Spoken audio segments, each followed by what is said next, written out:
Imagine this. You're arrested and thrown in jail. No explanation, no trial, no lawyer. Even worse, your home is searched without a warrant and you're forced to confess to a crime you didn't commit. Sounds like something from a dictatorship, right? Well, before the US Constitution, that's exactly how justice worked in many countries. That's why the Founding Fathers created the 4th, 5th, 6th, 7th, and 8th Amendments, also called the Safeguards of Justice. But what do they really mean?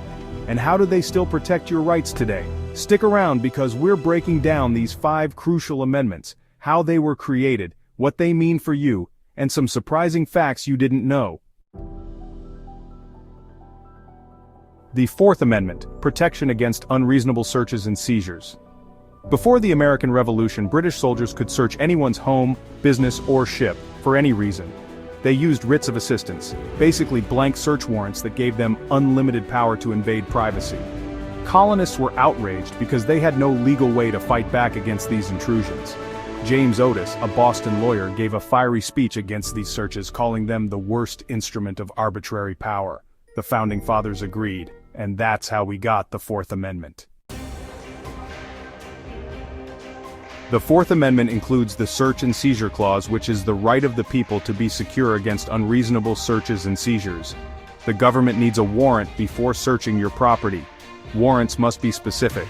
They can't search whatever they want. Evidence found illegally can't be used in court, which is called the exclusionary rule. How does the 4th Amendment impact your life today? Well, firstly, police need a warrant to search your phone, car, or home unless they have probable cause. And if police collect evidence illegally, it can be thrown out in court. A big topic of debate today about the 4th Amendment is, can the government track your online data without a warrant? After the 9/11 attacks in 2001, the US government passed the Patriot Act, giving law enforcement expanded surveillance powers. This meant that government agencies like the NSA can monitor phone calls, emails, and bank records, often without traditional warrants. The sneak and peek provision allows authorities to search homes secretly before notifying the owner, and mass data collection became common, leading to privacy concerns. Supporters say this helps stop terrorism. Others say it violates the 4th Amendment. Interestingly, the Patriot Act has been renewed multiple times since it was enacted in 2001. But parts were restricted in the USA Freedom Act of 2015. The big question today is, where do we draw the line between security and privacy? The 5th Amendment, the right to remain silent and due process. Before the US Constitution, British courts often forced people to confess to crimes they didn't commit. Some prisoners were tortured or held for months without trial until they admitted guilt. The Founding Fathers wanted to make sure no one could be forced to testify against themselves or punished unfairly. The 5th Amendment became the ultimate legal safeguard against government abuse. The 5th Amendment contains several key clauses to protect your rights. First, the self-incrimination clause means you shall not be compelled in any criminal case to be a witness against yourself. This is why you can plead the 5th and refuse to answer in court.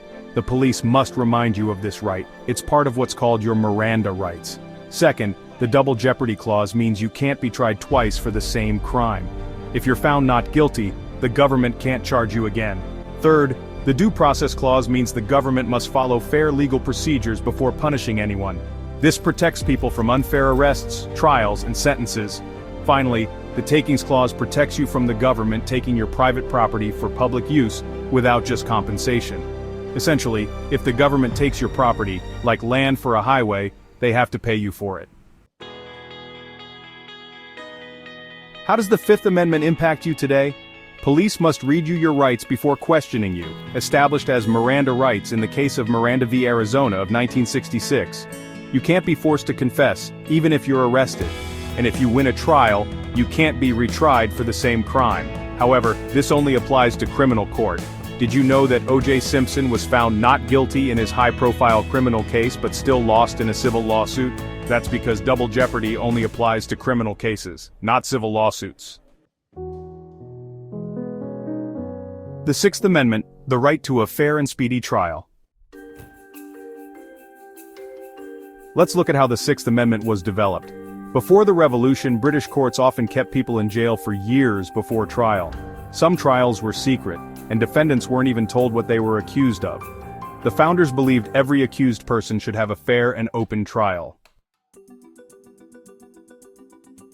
The Sixth Amendment has 3 key clauses still applicable to you today. First, the Speedy Trial Clause means the accused shall enjoy the right to a speedy and public trial. The government can't delay your trial unfairly, you must get a fair chance to defend yourself. Second, the Public Trial Clause reserves the right for your speedy and public trial to be determined by an impartial jury. Trials must be open to the public. This prevents corruption and secret prosecutions. Third, the Right to Counsel Clause gives you the right to have the assistance of counsel for your defense. You have the right to a lawyer, even if you can't afford one. In 1963, the Supreme Court ruled in Gideon v. Wainwright that states must provide free lawyers to people who can't pay for one. How does the Sixth Amendment impact you today? Firstly, trials must be public to prevent corruption. Additionally, you must be told what you're being accused of. And if you can't afford a lawyer, the government must provide one. The government-provided lawyers are called public defenders. Did you know that over 80% of criminal cases in the U.S. are handled by public defenders? The Seventh Amendment, the right to a jury in civil cases. In England, civil cases were often decided by a judge alone, which many believed favored the government. The founders wanted regular people, aka a jury, to have a say in legal disputes. The key clause of the Seventh Amendment is the Civil Jury Trial Clause, which preserves the right of trial by jury. If you sue someone for more than $20, you can demand a jury instead of just a judge. This ensures legal disputes are decided fairly. How does the Seventh Amendment impact you today? Well, if you sue someone for money, you can request a jury instead of a judge. However, one interesting fact is that many companies make customers sign contracts waiving their Seventh Amendment rights. It is important to read your contract so you don't limit your protections. The Eighth Amendment, no cruel and unusual punishment. In England, punishments were brutal, including whippings, torture, and even execution for minor crimes. The founders wanted to end extreme punishments and excessive bail. The Eighth Amendment includes 2 key clauses that are still applicable to you today. First, the excessive bail clause means the government can't set unfairly high bail just to keep someone in jail. And second, the cruel and unusual punishment clause means that punishments must be fair and humane. How does the Eighth Amendment impact you today? The Eighth Amendment helped end harsh colonial punishments. In the 1700s, you could be executed for stealing a horse. The Eighth Amendment also allows prison inmates to sue for inhumane prison conditions. However, intense debate continues today with questions around whether the death penalty is allowed under the Eighth Amendment. What do you think about the death penalty? Inhumane or appropriate punishment for certain crimes? Let us know in the comments. These 5 amendments protect your rights from government overreach. Without them, trials wouldn't be fair, punishments could be extreme, and police could invade your privacy. The Fourth Amendment in particular is being tested in the digital age. How much surveillance is too much? Which amendment do you think is the most important? Let us know in the comments. Want more breakdowns of U.S. history's biggest moments? Subscribe and turn on notifications.